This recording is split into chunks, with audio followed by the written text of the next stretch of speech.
Orang yang pro Megawati itu begitu mendewakan Soekarno, seakan-akan Indonesia itu dimulai dari Bung Karno, sampai ada HAM Soekarnoisme.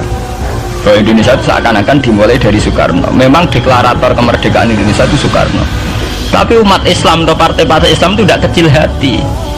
Karena embrio yang bernama Indonesia itu dari tahun 1908, sebelum ada partai nasionalis yang berani melawan kolonialisme Belanda, adalah partai-partai Islam, sehingga kebangkitan Indonesia dimulai 1908.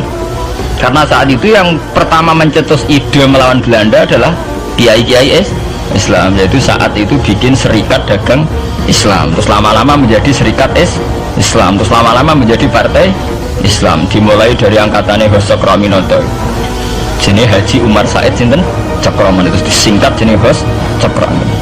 Jadi tidak bisa Indonesia itu meninggalkan partai Islam, karena dulu pertama pendiri era kepartaian niku malah partai-partai apa? Islam yang lahir di Solo, di Jogja. Bahkan sebelum ada negara yang bernama Indonesia, itu ada negara yang bernama Demak Bintoro, ada Demak Ngayogyakarta Karto. Itu semua negeri apa? Islam. Ya paham. Sehingga secara kesejarahan kita tidak kalah sama tuanya Soekarnoisme atau partai PN. Dan sampai kan kita ini kan kayak dinabubukkan, soalnya kan Indonesia itu dimulai dari Soekarno, sehingga nak wani Pak Karno itu koyok-koyok itu kita anti Indonesia. Ya kita tidak mungkin nggak menghormati Soekarno, beliau sebagai pahlawan besar kita hormati ya, tapi ya kebesaran Pak Karno demi bangsa Indonesia jangan kemudian direduksi, disederhanakan hanya melewati partai. Ya itu kan namanya pekerdilan. Tentu Pak Karno bikin negara ini ya untuk semua bangsa, bukan untuk PDIP saja, bukan untuk partai-partai marhainisme saja, juga bukan untuk partai-partai yang berfaham Soekarnoisme saja. Ya sama, tapi kita juga adil, sebagai kiai juga adil.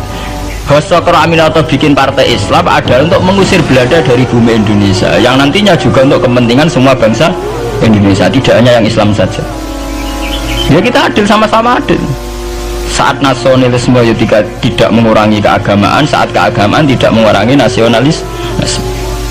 Tapi itu tadi kemudian ini dikerdilkan secara politik. Di sawangannya nawas duet Pak Hasim dan Mega nasionalis religius itu sudah ditren.